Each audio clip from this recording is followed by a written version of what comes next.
hair stands up on, I don't have hair there, but if I did, it would stand up on the back of my neck.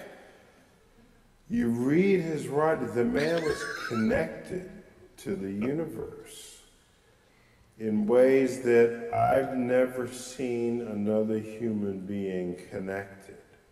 It's kind of spooky, actually. All right, dude, I say go, it's go time!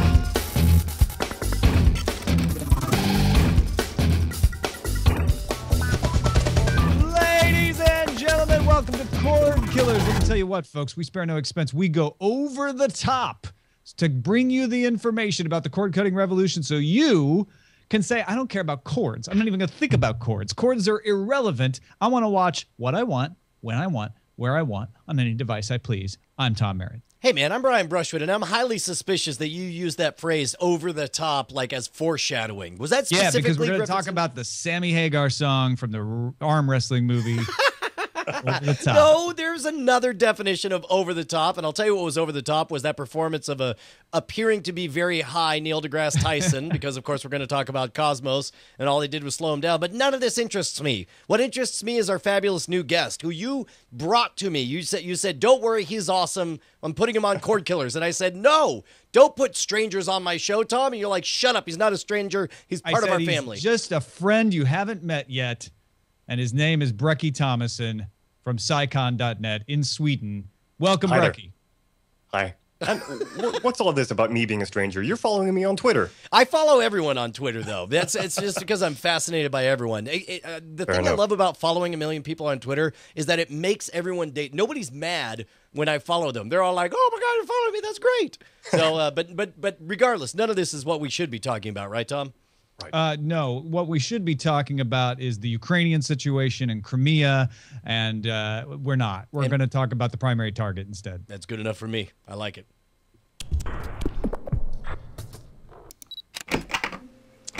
Yeah. So Veronica Mars was a movie that was kickstarted, as we all know, and then it was made, and then it was released into theaters. But if you were a Kickstarter backer at a certain level, you got a free copy of it that you could watch in your own home, even though it was in theaters, because they bought out the theaters. It was kind of amazing until you realized that in the fine print of the Kickstarter backing, it said, it will be delivered by Flickster, which is Warner Brothers' ultraviolet way of delivering videos. And it was buggy for some people, because a lot of people were trying to use it at once. But also some people were just like, I can't use Flickster. It's not working well with my Apple TV. I would just like to have Amazon or iTunes. And you know what? A bunch of people at Warner Brothers said, okay, Rob Thomas, your Veronica Mars thing is weird anyway. Just break all the rules and do whatever you want. So he offered through their email system to give people their money back. Like, we'll just give you $10 if you're upset. Or if you go to Amazon or iTunes and buy the movie for $20, we'll give you the money for that. Just send us the receipt. You know, this is in pretty much every way the responsible way. Like, it's so weird to have Warner Brothers act exactly the way you'd hope a institution of this magnitude would act, that I'm almost suspicious of it. But there's nothing to be suspicious about. I mean, I guess the only mistake they made was trying to push their service, Flickster, and of course they're big fans of Ultraviolet. They're big proponents, and it didn't work. And the Veronica Mars team emails out like, "Hey man, we're sorry it didn't work out. Watch it this way. Send us a receipt. We'll reimburse you. We'll take care of you." This is kind of like a good guy Warner Brothers, which is not something I'm accustomed to saying. Yeah, Breki, do you feel like Warner Brothers could have done anything else differently in this situation? No, I think the way that this was handled was just amazing. The way that they're just repaying people what they invested. They're giving people $19.99 if they buy the movie from iTunes or Amazon. I don't think there's any way that they could have handled this better. Yes, there is. Let me tell you both how they could have handled this better. Not use freaking DRM on the movie in the first place for your most trusted people who already gave you their money to make the freaking movie possible in the first place. Right. Why do you have to put DRM on something? Oh, because, we don't want people to copy it and put it out there. Well, guess what? You put DRM over all the copies, and you know what I can do on BitTorrent right now, both of you guys? I can go and download it via a torrent. And that's a really good point, because part of the reason we've talked about before how DRM just doesn't work. And the main reason we keep seeing it is that it's this fig leaf that everyone feels like they need to do in order to protect, to make investors feel better about it, the publishers and so on. But in this case, the funders are the Kickstarters, the exact people who are trying to buy the movie again. And in that case, there is no reason for it. These people are aware of the landscape out there. Is somebody going to write in? Do you think there's even one Kickstarter who's going to write in and say, hey, man, I helped fund this, and now you're just letting people steal it because it's not DRM'd. Why aren't you using DRM? Yes, there's one. There's probably more. There's probably like two that will do that. But that doesn't matter, right? I mean, you're absolutely right. I mean, I think this is really interesting because, like you guys said, and I don't mean to denigrate that, the studio let Rob Thomas do the right thing. They let him say, like, we'll go above and beyond. We'll even give you $20 back because we don't want to blow all the goodwill that we built up around this. We want to make as much money as possible off this thing, so maybe we can do another movie. But we definitely value that goodwill because that's what got us here in the first place, and we need to keep that. So give them points for that. And I wouldn't even pick on Veronica Mars particularly for the DRM because it's not like they're the only one to do it. But this really is a case study of DRM ends up messing up and punishing the people trying to do the right thing. Yeah, absolutely. Now, I guess the other big story about this was the quality of the presentation. First of all, Breki, were you a fan of Veronica Mars ever? I never was. No, it was not a show that appealed to me at the time. I've watched a couple of episodes, but it's not my kind of TV. Yeah, that's same thing for me. When we did the Weird Things podcast, Justin, he made it his pick of the week. He really enjoyed it, and I asked him if it was the kind of movie that would appeal to someone who's never heard of Veronica Mars or somebody who only watched half an episode once because their friend's music was on it, which would be me. And right. he said that he thought it would appeal. He said there were definitely moments of fan service for it, but that by and large it stood on its own. And I asked him how it would compare to like Serenity versus Firefly. Serenity obviously had a lot of moments that were winks for the old fans of the show, but then also it was very much designed to stand on its own. Tom, did you watch this? Were you I a did, fan? actually. Hilarious story is that my wife backed the Kickstarter. And so I asked her, like, hey, you want to watch Veronica Mars movie tonight? She's like, yep, got some bourbon, sit down on the couch, watch Veronica Mars. That's great. I'm like, okay, how should we get it? She's like, oh, it doesn't matter, wherever. So I'm like, right, I'll go to Vudu, I guess. And I got it on Vudu, and we watched it on the Xbox One. 10 minutes into the movie, she's like, oh, I forgot I have a free version of this. How many people, what percentage of everybody who is a backer do you think went through that thing? Because if you truly love it, weirdly, you kind of don't mind buying it again. Like, you spent the money once to wish it into being. Yeah. You kind of don't mind spending the money to have it now that you wished it. I bet more than one. In fact, I've already run into one other person who's like, yeah, I did the same thing. In their case, it was because they just didn't want to mess with Flixster. They looked at it and were like, no, I'm just buying it on iTunes. So have you thought about complaining about it and using your purchase to get it refunded? Or is that something you'll even bother doing? I don't know. I'll ask her. Now that this has happened, I'll say, hey, I've got the receipt if we want to do this. It's up to her. Maybe she'll be like what you said. So what was the, and it looks like we've lost the link to it on there, but there was, it's probably my fault for clicking on it, but there was one article titled Veronica Mars in the Case of the Totally Adequate Kickstarter Movie, in which the author... That was just a review from TechCrunch by Anthony Ha, pretty much saying, I thought this was great with fan service, but it wasn't a very good movie. Yeah... I don't know what to... Well, and plus also, that was the stated goal from Rob Thomas, was that I want to give the fans everything that they're hoping for and also wedge in a little bit of a detective story in the middle. Yeah, and that's exactly what he delivered. Anthony Ha admits that in the article. He's like, well, I just don't know if that was the best experience for this. But again, if they want to do a sequel that's more of a serious take, you want to ultra serve the fans. I mean, Breki, do you think that's a mistake to be throwing out like reference after reference, which is what they did? And I didn't even get that many of them because I've only watched like 1 or 2 episodes of the show. To an extent, yes. I saw the same problem when I saw the first episode of season 3 of Sherlock, when they were just throwing out reference after reference and even pulling in community references and so on. Well, even as two people who saw the previous seasons, like we talked about it on Spoiler in Time, where it's like it was just too much of like, oh, how novel that we're here. Yeah, they even had people representing the Sherlock community, the Tumblr fans and so on, and the people shipping two characters and so on. They even had that referenced in the show. And I think they just went a little bit too far, what with the fan references. Yeah. Yeah. Meanwhile, as people who paid for the movie, in some cases more than once, struggle with DRM, we have our secondary target, which shows you a way that you'll never have to deal with DRM again. Oh, jeez.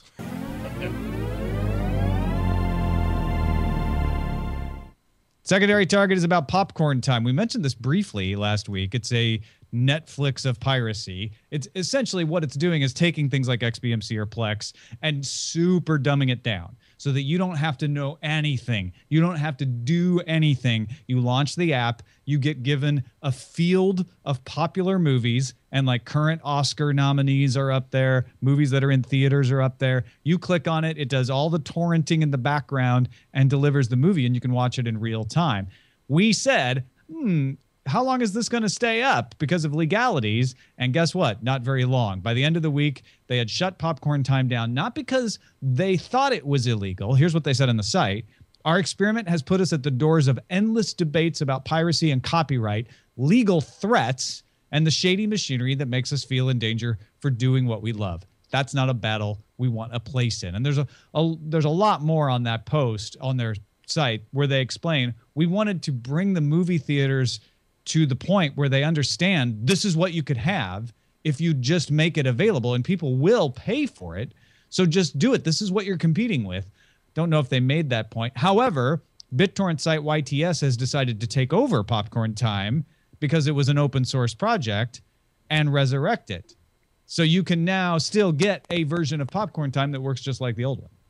Yeah, this is one of those things, like, even as they gave it up and even as they gave a very good reason for why they were backing away and setting it free, the mere fact that they built this from the very ground up not to be a for-profit venture, the fact that they made it open source, the fact that they gave all the tools away, sort of guarantees, I don't want to say what they're doing is disingenuous, because I think genuinely they're not interested in fighting some kind of pro-piracy battle.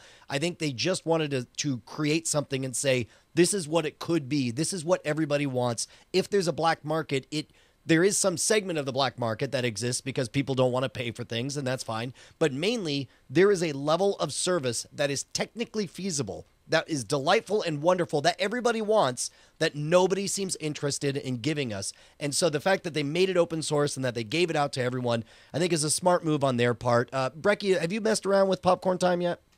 Just very briefly, I'm a huge fan of the idea behind piracy because I think it's part of where the problem is, what with the content creation nowadays. We have so many ways of accessing information that are illegal and so few ways of accessing that same information that are legal.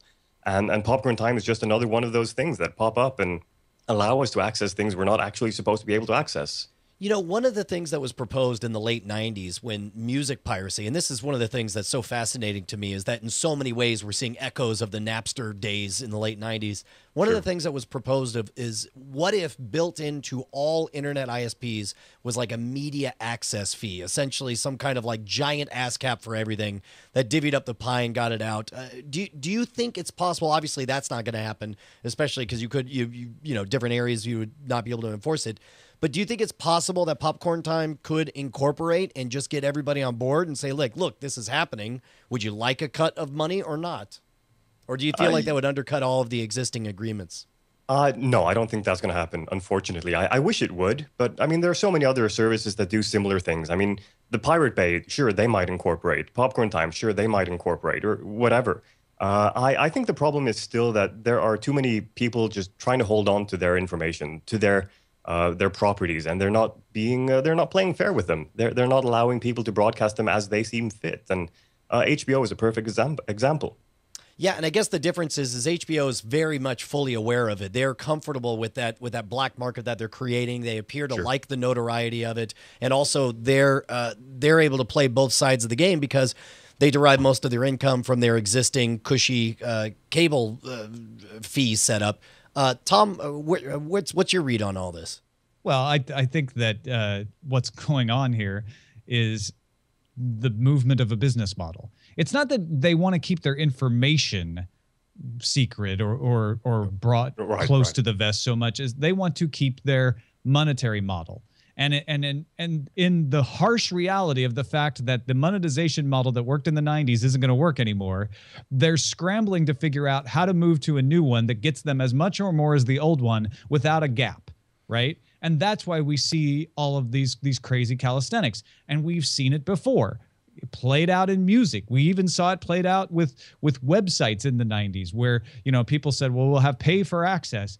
You got to realize that in an infinitely copyable medium, everything that you do to restrict copying is going to be a fool's errand in the long run. You may win for a short period of time. You may find a certain tactical advantage for a while, but over the long haul, somebody's going to realize how to make money without restricting the copying, and you're going to be ground into dust. But in the meantime, until somebody figures that out for movies now, they figured it out with music, but if you figure it out for movies, until that time, you're going to have this sort of situation where they're going to have Veronica Mars fans having problems because they're trying to do the right thing, and Popcorn Time out there going, hey, infinitely copyable. You could be doing this. You could be making money off of it, but oh well, if you're not, we'll just give it away for free. Well, and we've talked about what the fact that there's a certain amount of keeping up appearances long enough for them to figure out what the transition is going to be. I think, is it safe to say at this point that Ultraviolet is not going to be that transition that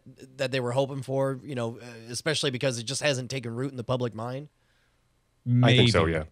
Yeah, I think that Ultraviolet will have to change no matter what, and it would have to change to become that thing. So I think it's too early to say it will never change into that thing, but it certainly, as it is right now, I think this is a great test case to go, okay, Ultraviolet, you still got work to do if you want to convince people. Well, and it's very weird because we've left the age where you were able to force scarcity or force, you know, I don't know. It's almost as though there's like there's a governed by a consent of the governed happening here, where it's like the only way you get money out of anyone is if they decide they like your art enough that they want to support it at the price that you've offered. And now more than ever, nobody has to pay if they don't want to. I mean, as long as they're comfortable breaking copyright law, and in some case, you know, federal law. Or we just got to get off the model. I think what you're doing there is saying like, well, the way we make money is we charge for individual things, and when the individual things are pretty much freely available if you want, you just got to trust that people will give you money. I don't think you're necessarily wrong in total, but maybe there's a better way to charge than just individual things, right? Maybe we need to get past that, and I don't know what the solution is. I'm not pretending I have the answer. Yeah. But you know, in amusement parks, you have amusement parks where you charge per ride, or you have ones where you just charge to get in, and then you can do whatever you want, right? So there are alternative methods in that situation. There have got to be other ways to do it, whether it's Kickstarter, Patreon, or some kind of advertising supported something, or something. My guess is something none of us have thought of yet. That somebody's going to come along and go, what if we did it this way? And everybody's going to go, holy crap, that makes a lot of sense. You know, one of those things you mentioned, it kind of confused me. It's a Patronus. What's the Patronus thing you were talking about? Oh, well, that's in the copyrighted works of J.K. Rowling, when the wizard pulls out his magic wand and says, I would like to make a podcast. Give me money. And then the image of Chat Realm comes out in white from the end of the wand and gives value back for the value they receive from your show. And then like there's like a lightning bolt in the shape of a greater than and a less than that sort of makes the Diamond Club logo. I guess what you're trying to say is that 1,609 patrons are bringing you this and every episode of Cordkillers. We can't thank you guys enough. I'll tell you what, Tom, my favorite thing now is to see how little all those little donations add up. Like people are giving us a nickel a show. I'm like, great, because enough of you guys out there, all of a sudden it adds up to Cordkillers being our #1 priority every single week. We can't thank you guys enough. If you head on over to patreon.com, that's patreon.com/Cordkillers. Give us a penny an episode. We don't care. We just want you on that list. So when something exciting happens, those are the guys who get early access to spoiler in time episodes. Those are the guys, anytime something exciting happens, we reach out to them first. And those are the guys we send our State of the Cordkillers addresses to as a bonus. If you, 100 million of you, only 100 million of you gave us a penny each, that would be $1 million. That's true. Patreon is a great service. I really, really like Patreon, what they're doing. Yeah, they make it easy, and they make stuff possible that you wouldn't have expected. You know, we're seeing the same kind of growth that's making Night Attack possible, and a lot of the podcasts right here at diamondclub.tv, and we can't thank you guys enough. And it's great to have not one but a bajillion D bosses that we can respond to. One of the many things that Patreon dollars make possible is a segment about streaming services that we call Signals Intelligence. Oh, really? Signals Intelligence about the signals, sometimes intelligent, that come across your television. Like the streaming services, essentially. Amazon Prime raised their rates in the UK a couple weeks ago. They raised their rates in the US last week, or at least they announced that they're going to be raising them in April, from $79 to $99. So now Amazon Prime, if you are buying it just for streaming, don't forget, you also get like 2-day free shipping and the ability to borrow ebooks. And I think like one free nurse's visit, or maybe I might be wrong about the last one, but you get some random stuff that's thrown together. But it's going to be about $8.25 a month.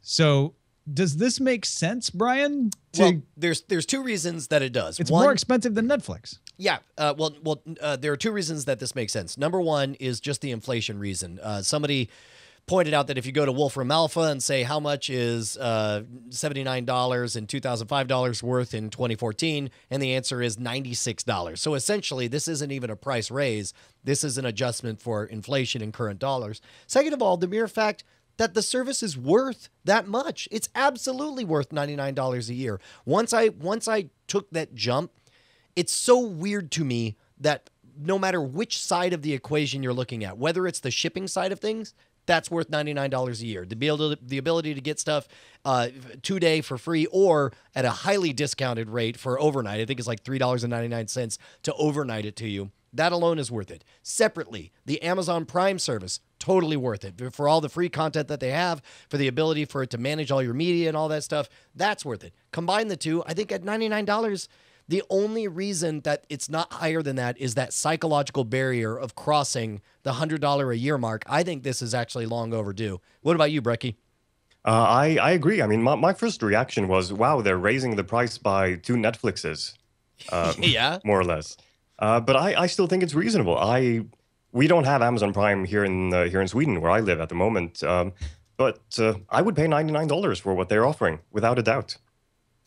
And do you guys think that this is a problem in a way? Like, in other words, is it the fact that it's a streaming service and a book lending service and another something or other? Like, is that an issue, or is that just a benefit because you're going to draw in more people to use it because they'll want one thing out of that bundle? Well, it's I mean, you nailed it in the previous segment. You talk about how there are certain places that amusement parks where you pay to ride, and then there's others that you get in and it's all you can eat. They're taking the Chinese super buffet model of things, and I think it's a good one because the more you use it, the better value you feel.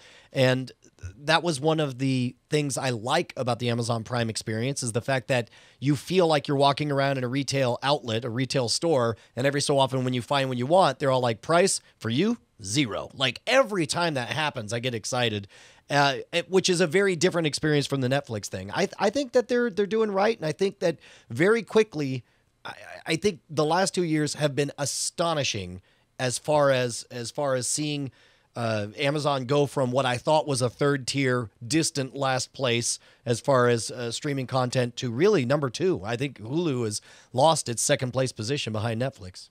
Yeah. It wouldn't surprise me, though, if they started offering other tiers. Say if they offered a $49 tier for only the streaming aspect of their service and nothing else. Yeah. Now, and it makes me wonder why they haven't. And one of the reasons that pop into my mind is because I think that they are trying to build the market for all-you-can-eat video streaming services, and they're using it like for our aunts and uncles and grandparents. It's tricking them into like, get the shipping, and now also you have this video thing now. I think that as long as they continue to drive people that way, they stand to derive a massive benefit from seeing the entire pie grow because they're so well positioned in that pie. Well, look, at $99 a year, the estimate is it costs them about $40 a year to get the licensing fees for the streaming. And there's going to be a little cost on top of that of operating the thing. What they're hoping is that by throwing in that free shipping, that people will start buying things on Amazon more often. And then they don't care about the video streaming. That's just a perk. That's a loss leader. That just gets them in the door. And the Amazon Kindle Fire is the same way. That's just a way to get people to shop at Amazon. What Google does is say, we want you to use Google products so that we can serve ads to you. What Amazon does is, we want you to use Amazon stuff so that you'll shop at Amazon. Yeah, and I think that's right. I think it's it's the whole give them the razor for free so they buy the blades. As long as people are buying into the Amazon ecosystem, which definitely Prime highly encourages. Like once you have a taste of paying only less than $4 to get something overnighted, it gets real easy to just, there have been times that I will find an item on one site, go to buy it, and then last minute be like, oh, I wonder if it's on Amazon. And I'll jump over and I'll buy it on Amazon instead because I know I could get it essentially for free 2 days earlier. Yeah. All right. It's time now to gear up. This is the segment about gear and about up. Smooth, Tom. I like it.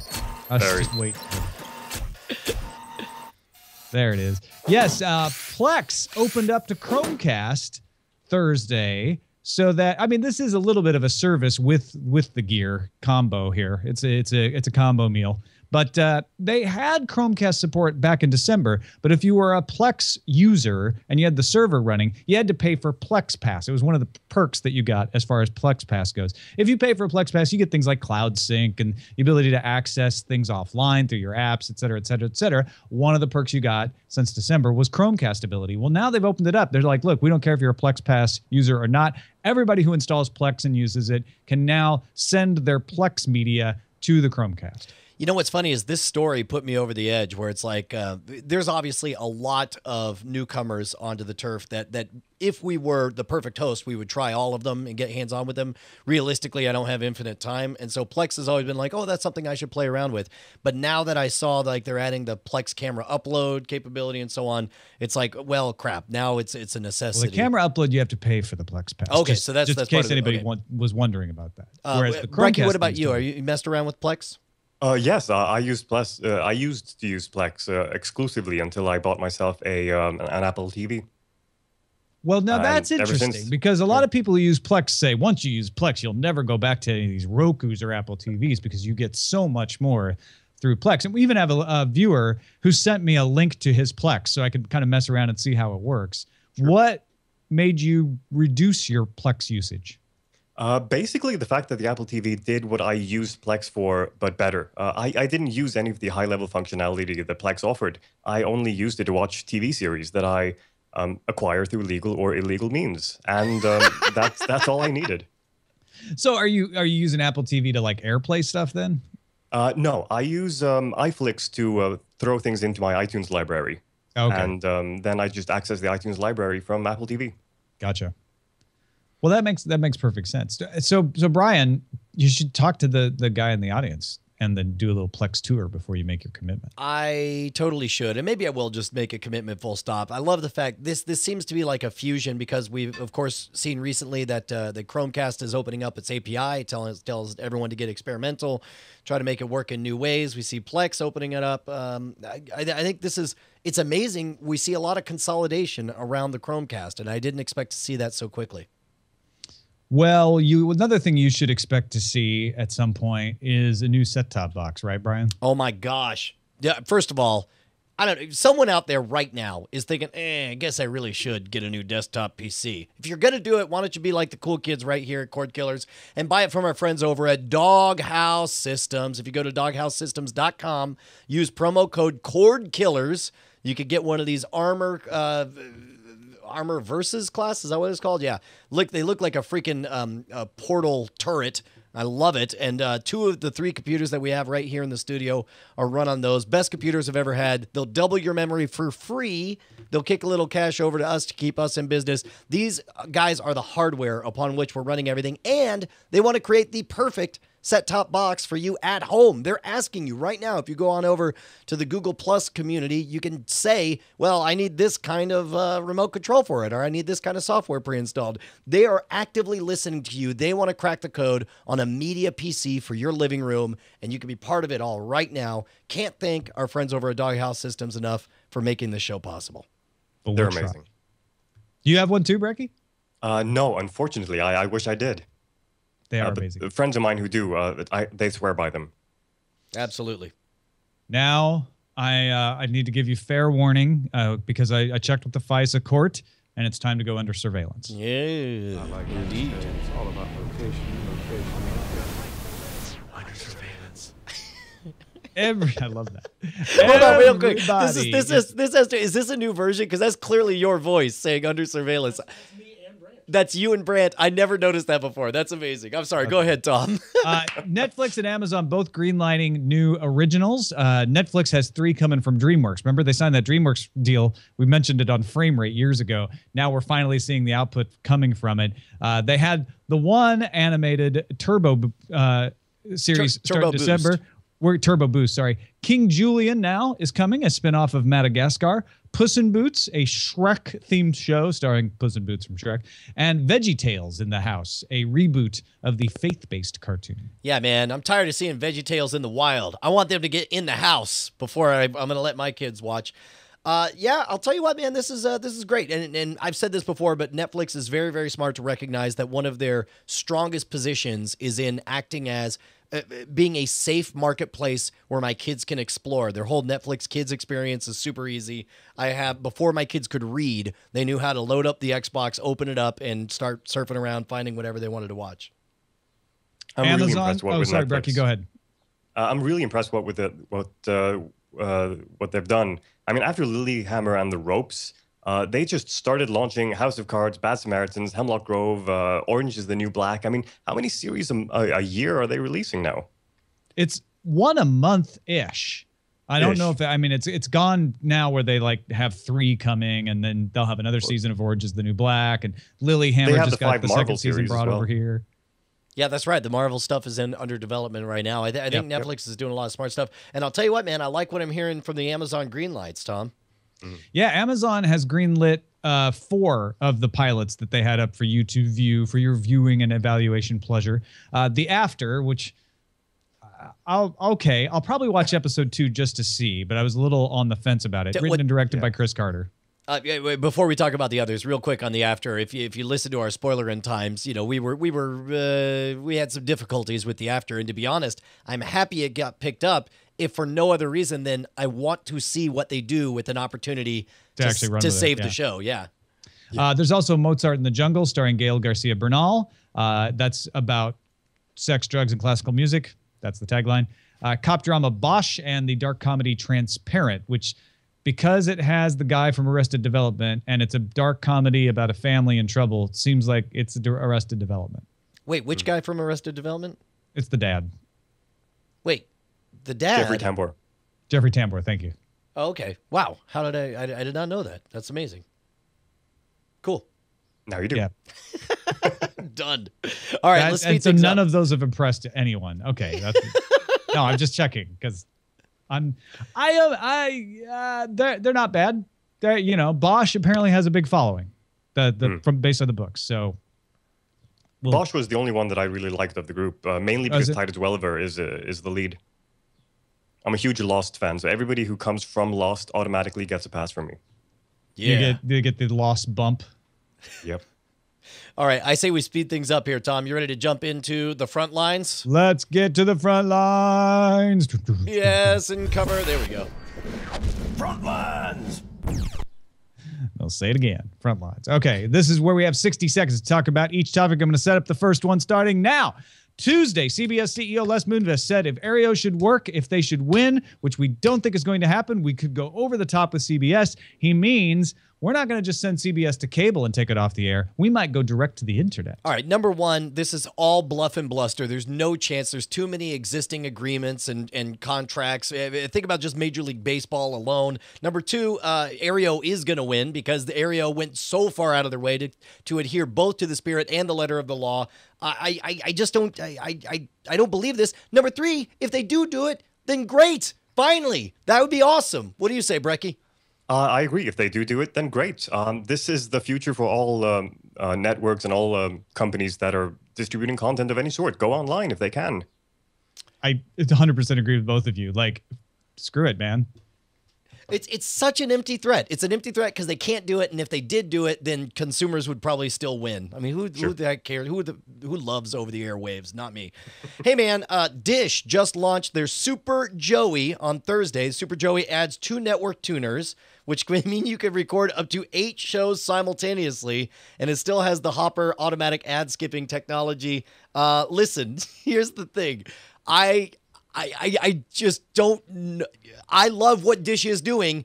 Don't see the point of this at all. Have you had a problem, Tom, where it's like, oh, if I could just record 4 more shows simultaneously? I've had a problem with 2 tuners that would have been fixed with 4 tuners. I've never run into 8, but remember, what the Joey does is it records everything so you can decide later to watch something without having to program a season pass. Now, if you're banking on me being stupid, then that's a smart bet. What about you, Breki? Do you have anything like this over in Sweden, Denmark, Finland? Yeah, the Pirate Bay. Yeah. We can download more than 8 shows at a time. Yeah, Popcorn Time does that too. That's a good point. Killing me. All right, let's move on to the next one. Android version of Google Play Movies and TV app was updated today with support for 40 languages that it hadn't had before. They also confirmed its movie service is now available in 37 new markets, such as the Dominican Republic, Mauritius, Paraguay, Norway, Panama, Burkina Faso. The list goes on. That also is a good bet that the Chromecast hardware, now that the Google Play Movies are available there, might be following. Yeah, I'm glad you called it Burkina Faso and not Upper Volta, because it's not 1983 anymore. Right. What are we going to Myanmar, Burma this thing to death? No. So real quick, let's talk about, like, does this indicate that there's a lot of momentum, a lot of strength behind it with the Google Play Store? I wish it's been a while since I've looked at the numbers as who's really in the dominant position as far as marketplaces go. Nobody? Yeah, Breki, do you think a Chromecast is actually coming up? Do you hear people buzzing about it, wanting it? Yes and no. I think it's an interesting idea, but I don't see. I think they're going to have to develop a little bit more of a service before they can actually be a viable competition to the alternatives. All right, let's jump forward. TechCrunch sources say Amazon will release a dongle-like Chromecast. A Chromecast. It's a powerful, godlike device. Chromecast or streaming stick. In addition to TV, it'll stream full PC games. Now, when it says stream full PC games, does that mean that they will be executed? Like on live. Okay, so on live style, where basically you're just receiving the video, the processing is being done in the cloud. Sure. Now, the TechCrunch article shows what I assume is a mock-up, right? Because it looks identical to it. It's an imaginative thing. Yeah. Does this excite you? Do you have dongle fever, Tom?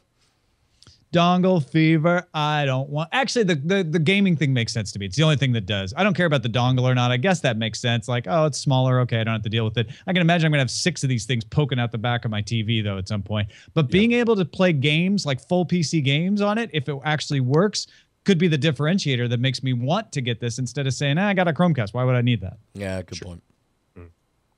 Personally, I'll just wait until the next Apple TV, depending on what they go, where they go from here.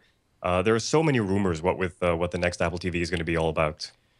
Yeah, at some point you get so many. I guess we're using an extension. I'll use my extension. All right, you get so many rumors that at some point you kind of stop caring, and it's been like 3 years of Apple TV rumors, and you would think that since we're well positioned to be like your home for Apple TV rumors, that we should care a lot.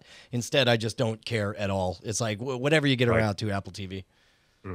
And there was that story today that Steve Jobs said to someone before he died that Apple would never make a television. Ha ha! Right. You people who've been rumor mongering for 3 years, now you know the truth. Yeah. It's all just silly. All right, let's start the clock again. WonderPL.com is a new video service that provides lifestyle videos from major players like Space NK, the National Film Board of Canada, Universal Music Group, House and Gardens, Tom Akins, and Epidemic Sound. Essentially, the idea is to get creators excited by giving them better tools than you get on things like YouTube or Dailymotion. And advertising revenues, they say, are not high enough for us to collect. So no pre-roll, no mid-roll, no ads. We're going to make our money other ways. You know, and I think that's a smart thing to do. One of the things that number one, this is totally hypocritical for me to say. Like, my number one most popular show is Scam School, which is pre-roll, post-roll, and lower thirded the hell out. But I will say that if you're not making hundreds of thousands of views per video, then you should not be monetizing your YouTube stuff. We don't monetize any of our Cordkillers stuff once it's up there because it's not worth it. It's skewed. If you're in the long tail, if you're not doing over 50, 100, a million, however many, then at that point, it does nothing but annoy everyone who might watch your video and gets you literally pennies for it. And in this regard, I think it's fantastic. I'll take an extension on this because I can rant on this all day. Breki, do you care about this new model?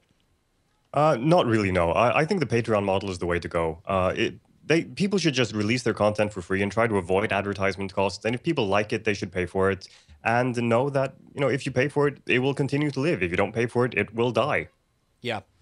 It's especially difficult, too, because you know that YouTube has all kinds of strings attached with what kind of things you can say. For example, over the Twit network, they don't monetize any of their videos. They're not a partner with YouTube specifically because YouTube says you can only break once in your entire video. That's if you're a partner, not just on monetization. Yeah, that's correct. That's correct. But that's why they're not a partner, and that's why any of the Twit videos, when you click on them, it goes straight into the content instead of showing you pre-roll, post-roll, that kind of stuff. Former CNN president John Klein and former NBC Universal Television chairman Jeff Gaspin are behind tap video channels for smartphones and smart TVs. Specific niches like sports, politics, science, and fitness. Unlike Hulu or Netflix, though, you'll pay $10 a month for each of the channels you actually want, apparently because they'll have big personalities. Now, we haven't seen any of these personalities. We don't know what the content's going to look like. The rumor was Sarah Palin. Sarah Palin. Oh. I'll tell you what. See, here's the thing. If you're going to go for a big personality, they should own the content. They should own the network. Look to Glenn Beck with what he's doing with The Blaze. Sarah Palin, I mean, granted, she might be a big name for her market, but to sign up for a third-party service or whatever, I just don't know that there's enough of the pie to go around to make that worth her while. Yeah, $10 a month for an unproven niche that sounds like a high digital tier cable channel. Yeah. I don't know. Breki, would you subscribe to a micro network like that? Depends on the people involved. Sarah Palin, no. Yeah, I mean, that's fine. I mean, if that's not your market, that's not your market. But it's like, I mean, in many ways, we have people paying more than that just for the Cordkillers network. Exactly. Yeah. And again, it goes back to Patreon. I think you're 100% right on it. All right, let's move on to what is going to be on our radar. Well, actually, not what's going to be on our radar. What's actually on our radar. Yeah. As soon as we play. Nice save. Nice save. It was good. It was smooth, Tom. Thanks, man. I'm proud. What I can. So coming up this week in the theaters, we have Divergent, which is that kind of futuristic, apocalyptic. You need to know what you're going to be and stick to it, or else you're divergent, and then we hunt you. And then there's Muppets Most Wanted. Muppets Most Wanted looks really good. I think it's good. You know what we ought to do is we ought to take this moment to let people know in advance that we're looking at about 2 weeks from today. Tom, is that correct on the NSFW movie draft? Is it today or Tuesday? I can't remember. It's either 2 weeks from today, 2 weeks from tomorrow. And by the way, I guess it's the Night Attack movie draft now. Maybe why don't we just call it the Diamond Club or the Chat Realm movie draft or something? That's a good way. We should call it Diamond Club movie draft. Yeah, and we're going to try something different. We want to get more players involved, so we're going to have teams this time. It'll be Tom and Veronica, me and Justin, Scott and Brian Ibbett, and I think we still have to figure out the remainder of the teams as well. Yeah, there's a couple more that we're waiting on confirmation. Neil deGrasse Tyson and himself. And sure. Both him and his ego will be joining us. I wasn't going to say that. No, he's a national treasure, that Neil deGrasse Tyson. He is. He's like Stephen Fry for the United States. Yes, exactly. Let's see what's on screen, shall we? Yeah. Boy, that VHS tape has a different meaning now that I've watched True Detective. Oh, I bet it does. Yeah. Well, let's start with Breki, though. It seems like you've been catching up on a lot of video lately. Yes. I had a rough last year and almost didn't watch any TV at all. So when I started getting back into the process of watching TV again, I realized that there were a lot of series that I just never started. Mainly old series, How I Met Your Mother, Archer, Mad Men, and so on. These are series that I'm kind of ashamed of not having seen. So I'm now watching. I have this smart playlist in iTunes with all the unseen episodes of these television series in chronological order. So the order that they were broadcast on TV. So I'm actually catching up in the order that they were shown. Well, and so what insights do you have from 2012? Well, I'm currently up on 2006. Oh, Yeah, How I Met Your Mother, Season 2, Episode 9 is my next one up on the list. yeah. You know, it's funny. It's like you really do feel this need to catch up, like do your homework in order to be current with pop culture references. Yes, Do you absolutely. find yourself? Have you found yourself like stumbling over, like, oh, this is what everyone's saying? Sometimes, yeah. I mean, I've probably caught up with most of the big ones. I mean, I've been watching The Walking Dead, I've watched Breaking Bad, and so on. But some of these, minor ones, I suppose, like Archer and How I Met Your Mother and Mad Men, and well, I don't know if I See, can call something them like minor. How I Met Your Mother would be just too much homework for me, and that's the whole reason I never got into Fringe as much as Tom highly Right. recommended it. It was just too I big love of a Fringe. back catalog. I was like, this would be my life for 2 months, and so I never did it. I feel bad about that, Tom. Yeah, You I should. think it's You're a still bad worth person. it. But you got to have time, right? That's always the problem. Right. Yeah. Yeah.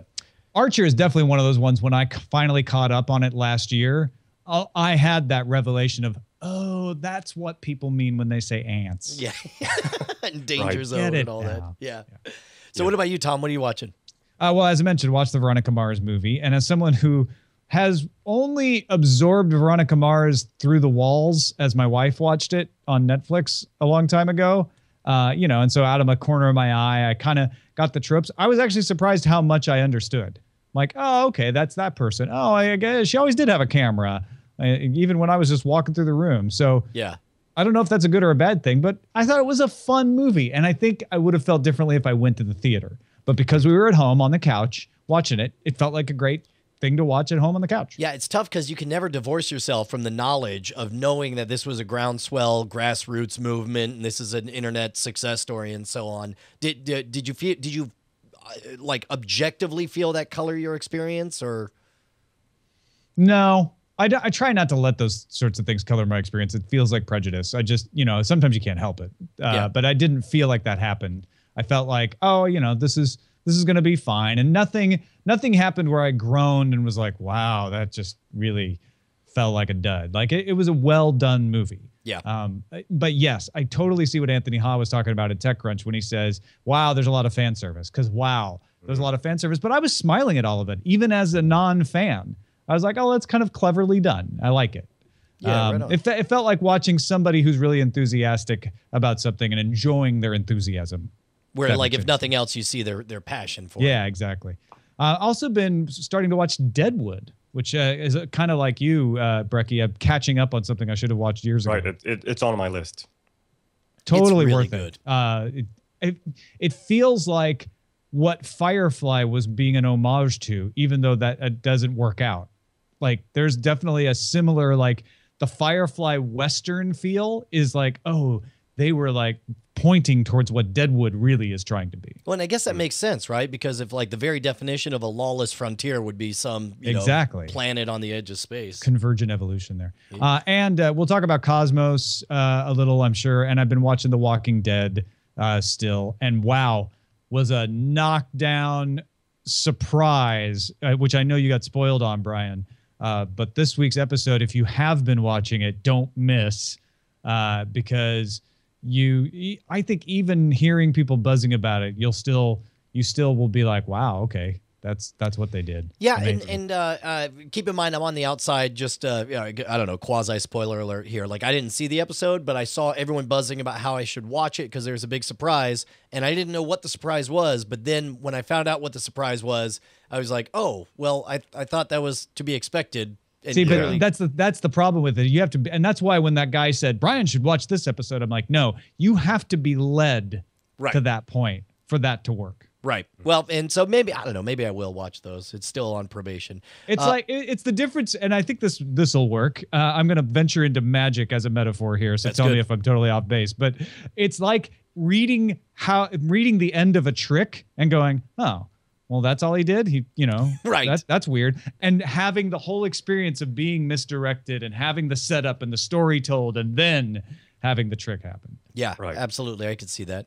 And so we both watched Cosmos. We'll talk about that in spoiler in time. The only other things I saw, I finished True Detective. We'll talk about that after the show. And I watched Mr. Peabody and Sherman. Okay. Which you were a fan of the old cartoons, yeah? A little bit. Not a huge fan, but I liked them. All right, I liked the idea of them more than actually watching them a lot, I guess. This is a minor first 5 minutes of the movie spoiler.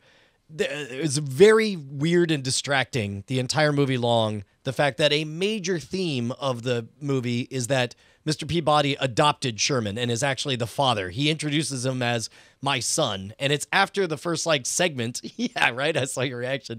It's wow. the whole first segment. He's calling him Mr. Peabody or whatever, and he's like, "Also, I'm your dad." And then it was highly distracting and inappropriate, and it wasn't until maybe halfway through the movie that they had finally numbed me to that odd dynamic and made that a major theme of the entire movie that it stopped distracting me. But it was fine. It was fine. How did the voices work for you? Because I know that a lot of people thought the voices were strange. I thought the voices were great. And in fact, I was really proud.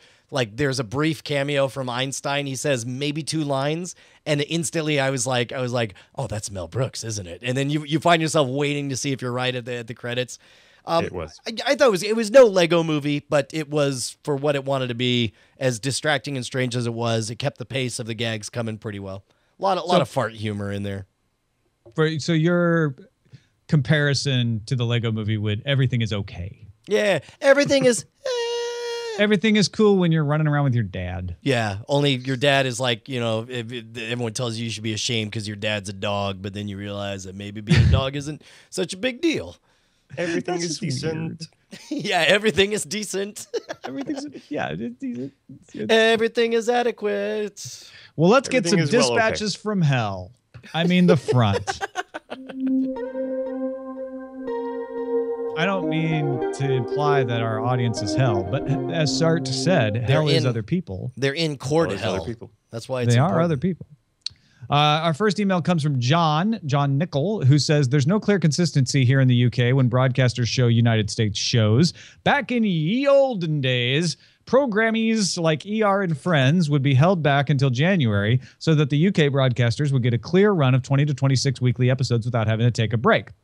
However, these days, with torrents and spoilers and hype crossing borders, it almost feels like a song, broadcasters don't really know what to do. Do they follow the U.S. schedule, Fox show The Walking Dead in the UK the day after the U.S. broadcast, or do they hold back? More 4 are only a few episodes into the latest season of The Good Wife, More 4 being a channel. Or do they go for a half-hearted mixture? Channel 4 started showing Agents of S.H.I.E.L.D. in the same week as the U.S., but it's only just returned from its quick Christmas break. Okay, so John has a question. Will there ever come a time when the money gained from advertisers isn't enough to dictate the schedules for the U.S. broadcasters, and they gain more from subscriptions, overseas sales, and reselling to services like Netflix, and therefore the U.S. broadcasters drop the ridiculous scheduling of showing a 20-week season in drips? I'm going to say, and I'd love to hear your opinion on this, Tom, if I'm right or not. I'm going to say the answer is no. It will never happen. Things will never get synchronized, but it's not because of windowing. It's not because of exclusives. It's not because of the money. It's because culturally, different months mean different things to different countries. You're not going to drop something in the middle of Ramadan. You're not going to drop something in the middle of Chinese New Year. You're not going to, all of manufacturing in China shuts down the entire month of February. Whereas that's our sweeps. That's our biggest thing. Culturally, different areas. Different movies and different television shows are going to play better at different times of the years based on all that. And as a result, I'm going to say it's never going to synchronize. What about you guys?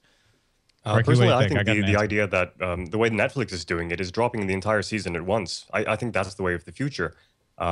Personally, I would much rather pick when I watch my TV rather than having somebody else dictate my schedule. I think it depends on what time scale you're talking about. I mean, specifically what John was saying was, will they ever drop their ridiculous scheduling of showing 20-week seasons in drips? And yes, I think that's already going away. You saw Lost bargain at near the end of their run in the US to go every week instead of doing the 2 weeks on, then a rerun, then 2 weeks, splitting seasons in half, etc. I think you're going to see more direct runs of seasons. I think that's going to happen, and that is a direct knock-on effect of the fact that you lose people if you give them too much of a break and they go wandering off and doing other things. As far as what Brian and Breki are talking about in the larger sense of, well, we've got different cultures and different meanings, I think in the short term you're probably right, although we get closer because of the fact of piracy. I think you see the BBC saying, you know, we need to show Doctor Who at the same time in the US as we do in the UK, and there's a big cultural difference there, which is in the UK, shows put their biggest special episodes on Christmas Day. In the US, that's considered death. That's a wasteland, right? Do not put anything on television on Christmas Day. Diametrically opposed, but BBC America was like, you know what? We're going to put it on Christmas Day, and it was a total success. So some of those things are going to change, and I think in the larger scheme, this is me just getting philosophical, those cultural differences are going to start to meld. You know, the fact that Japan has a big Christmas season, even though it has really no connection to the culture behind Christmas, is just cultural bleed. It's starting to happen already, and I think that will continue to happen over the longer term. Yeah. As a matter of fact, I was just listening to the Freakonomics podcast where they were talking about what's the return on investment to learning another language, and the answer is virtually none unless that second language is English. It is very clear that we're all sort of adopting a general consensus on, you know, when we can all be on the same page globally. Yeah. Let's see. Lee writes us saying, hey guys, love the show. Just became a patron tonight. My wife and I and our 4-year-old twin girls cut the cord a few weeks ago, cut the phone landline and cable TV, leaving only internet. Hopefully they didn't get the power. I bought the Leaf for HD broadcast local channels. Do you have any recommendations on a PVR to plug it into? My TiVo is old and doesn't do DTV. Is there a better way to get streaming broadcast shows like Big Bang Theory in Canada? Thanks. Keep up the good work, Lee. And I knew you would have some, if I may, Breki, predict that your answer will be the Pirate Bay. Well, you know me well. I know for me personally, I am somebody who cut the cord. We do have our Leaf. I tune in for appointment viewing. That's the reason I got it, is if something's live and electric, I want to catch it.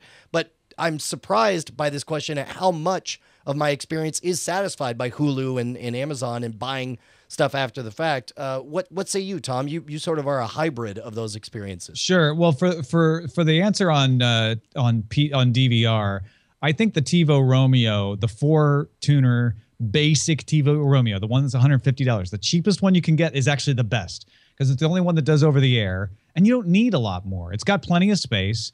That's the best one right now. But keep an eye on Tablo and keep an eye on Simple TV. Simple TV has been improving, and they just put out their new version, which solves a lot of its problems, and Tablo's on its way. Those are both attempts to say we can do this better because we're doing it for people like you, Lee, instead of TiVo, which is kind of trying to be like, well, we're cable card, but we're also maybe for over the air, but in our high-end models, we got rid of over the air because we're in bed with the broadcasters. But right now, for $150, it's actually the best one out there.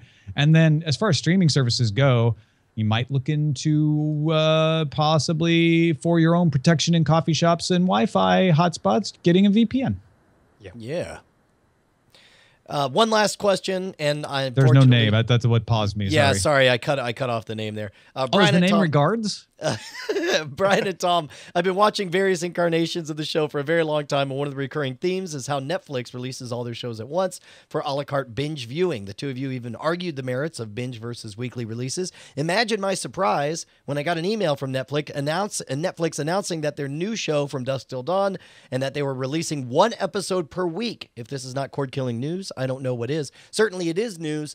I would say it's not the most surprising news in that it makes sense for any business to tinker with things. And it seems like this is a safe property. They would not want to go from releasing House of Cards a season at a time to suddenly deciding to drip it out. But the fact that they're doing this, I think they're looking for feedback. You know, I think that they're showing an awareness that they don't know the voodoo for sure. Would you say that's right? I think it's always good to experiment and see if stuff works better one way or the other. Maybe From Dusk Till Dawn had another reason too. Remember, Turbo Boost didn't come out all at once either, because they're like, well, we have 4 episodes done, but it's going to take 4 more months. So you can either delay putting it out or put the ones that are done out. And so they put the ones that are done out. Maybe there's something similar with From Dusk Till Dawn, or maybe they're just experimenting. I don't know.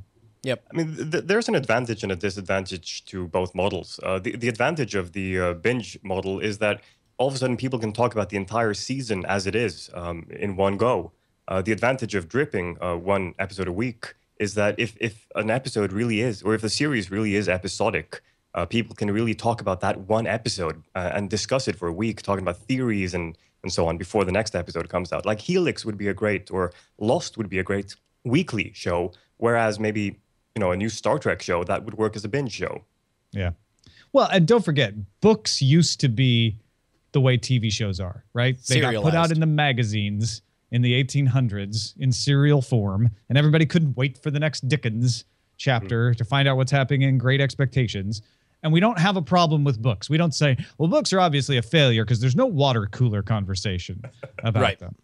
So those sorts of things are not determinative, but there may be reasons to do things one way or another. For instance, John Scalzi put out his recent book, The Human Division, as an ebook series just to see if he could generate that kind of water cooler excitement for it. Yeah, and we've also seen stuff like Scott Sigler has had a lot of success releasing his books as serialized audio podcasts for the audiobooks.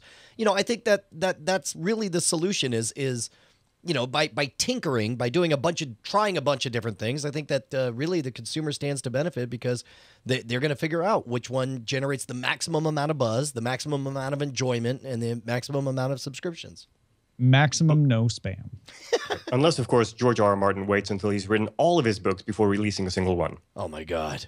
You know what? That might be a smart move on his part. Just wait until he has a heart attack eating a cheeseburger watching his NFL, and then they're like, damn you, and then we open and all the books are done. We're like, oh, you, George R.R. Martin. And in his will, it just says punked. Right. One word. It says, eat that, bitches, George R.R. Martin. Apparently, he has a plan to keep the HBO people from catching up with him, and it involves like stretching things out. He's told them everything that's going to happen. So there is a safety valve, but it sounds like it's possible the HBO show could start showing things that haven't happened in the books yet. Or at least setting up things that'll pay off in the books, right? And that's what's amazing is the coordination. It sounds like they could even just go past him and be like, this will be in the next book. Here's the show. Yeah, and I'll tell you what, I kind of love it. I cannot remember any other experience that I've ever had where the visual medium was so well executed that I actively wished I could unread the books and experience everything fresh. Right. That would be a great neuroscience project.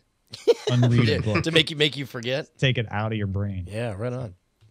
All right, well, that is it for this episode of Cordkillers. Sorry, Brecky, what were you saying? I'd like to unread Dune and read it for the first time. just to have that experience all over again? Right on. Yep. Cordkillers.com is the place to find all the links to subscribe, the link to the Patreon, links to the YouTube video versions or the downloads or the show notes, the Theater Monkey does for us. All of that stuff is there. You can also email us, cordkillers@gmail.com. Brian, anything else? No, man, just stick around for Spoiler in Time if you're watching us live. Of course, if you are not, if you're a patron, you, of course, get Spoiler in Time as soon as that the episode of Cordkillers comes out. Otherwise, you got to wait a couple of days. Thank you so much, Brecky, for joining us. Are you going to be joining us for Spoiler in Time? Sure, why not?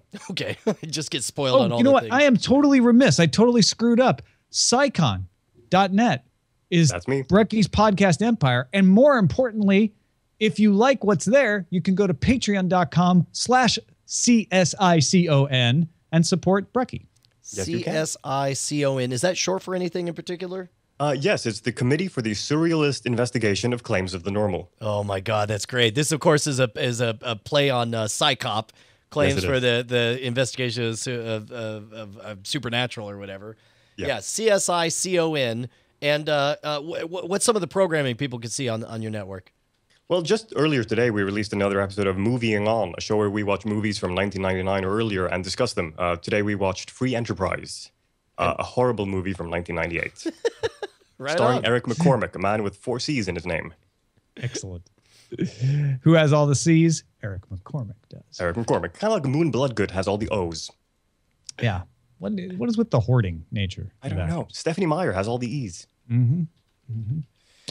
Anyway, check it out, folks. CSICON, Psycon.net. Thank you, Breki. Appreciate it, man. Thank you.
Wow.